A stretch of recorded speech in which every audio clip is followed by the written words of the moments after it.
TLC has some casting problems, some big ones. In this latest season of Seeking Sister Wife, Justin and Becky. And it turns out that Becky's dad is a cult leader who has died in prison for some serious, heinous crimes that is probably 100% definitely related to her wanting to be in a polygamous relationship. She was a few years younger than me. She was like trying to ask me out early teens. We got married when I was 19 and she was 16. You know, she's in high school and her boyfriend's the older boyfriend with a mustache. Yeah, and they got married as soon as, I guess, she reached the age of, I don't know, they got like ages of consent and all that. I guess when you're 16 in some states, so you're able to go get married if you want to, and they decided they wanted to.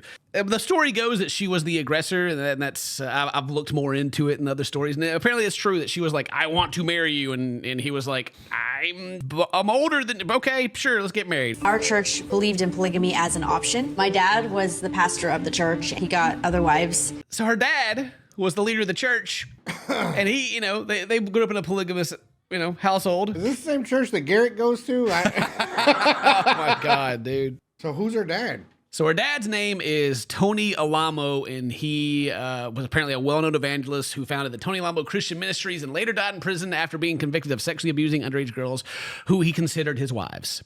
But yeah, he was accused of taking 5 young girls across state lines for sex after marrying them. And their ages were like, I think 8 and 9. They were like literally like kids, like actual children. No way. Yeah.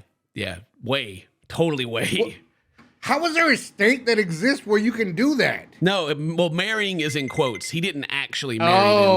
They were his wives. I was gonna say there can't be. Okay, yeah. There's no legalities to it. He was married. Yeah. Insane, dude. And so Becky's mom in this the polygamous relationship that she had growing up wasn't actually even married. She just acted as the wife or something like that. I've been reading through articles. It's just kind of weird how they had the whole thing set. This guy just basically had a church surrounding him where like everything was about him, and he's over here doing these terrible things to kids, right? And the man that did this was after he was found guilty, a 175-year sentence in jail. That's probably not even long enough. Yeah, probably not. Which he like I said, he died in prison. And there's also like a news clip Mary sent me about him like talking to a Fox News anchor, and they're like kind of asking about like, you're in this polygamous relationship, they're doing these things to girls. Like, what do you say about that? Marrying young girls that are younger than the age of consent, marrying them to older men that eventually would want to have sex.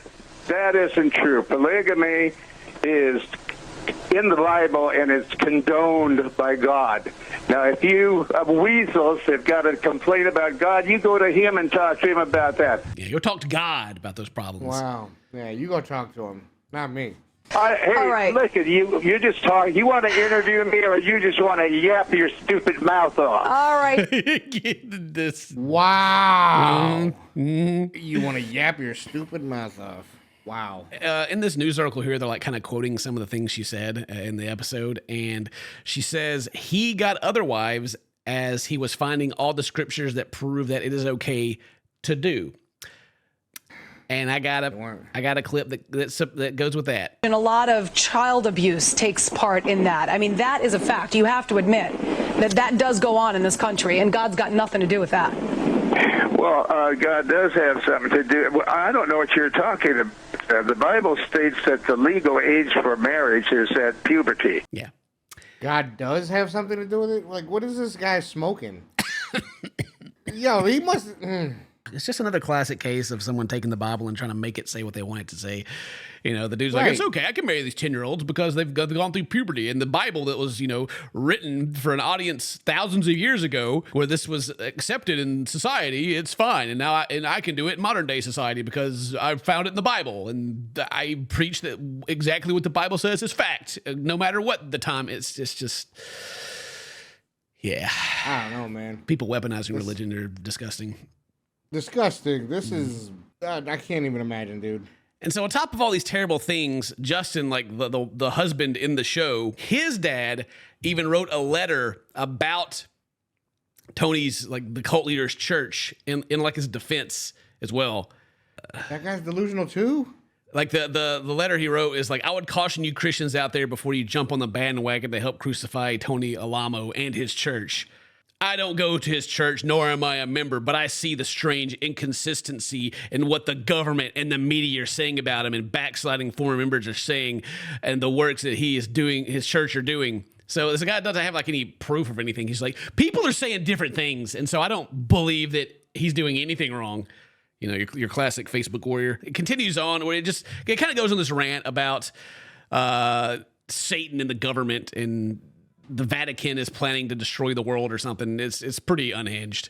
So yeah, it's kind of gives you more insight about just like kind of like I guess like the whole family and just kind of what all they're dealing with. But hey, now they're on TLC and you know they're being super cringe, which is fantastic. I don't even know if I want to see her on TV at this point. Dang it! Well, like, here's a clip of them like so that they're in this bar, right? And her and her husband are like kind of they're sitting there at the bar. And they keep looking over at this other lady, and they're like, "Yeah, we should ask her, you know, if she wants to date us or whatever." And the whole camera crew's there. It's like this whole staged cringe thing. Yeah, she walks over to this lady. Hi. Do you happen to be single? Yes. Would you be interested in dating my husband? Dating your husband? What an icebreaker! Wow. Wow. What Not an hey, icebreaker. what's your name? You know, like hey, you single? What you think about my husband? Yeah, you think he looks pretty cute? I don't know. He's not. He's like super uncomfortable with it and like leaves to go to the bathroom and she does it while he's gone. But again, it's a staged bit for the show. But anyway, either way, it's still just super cringy. My mom's a loner typically, so she didn't have the great bonding experience that I know I'll have. Probably because your other moms, I guess, at the time were 10 years old and your mom couldn't really relate to them because she was a grown woman. Yeah, Just throwing it out there. real.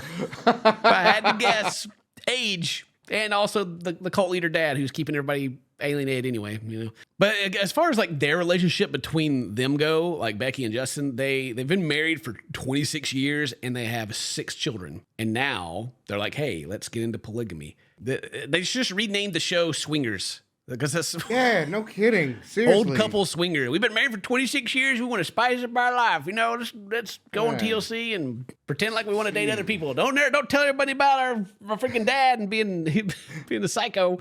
No, let's not talk about that.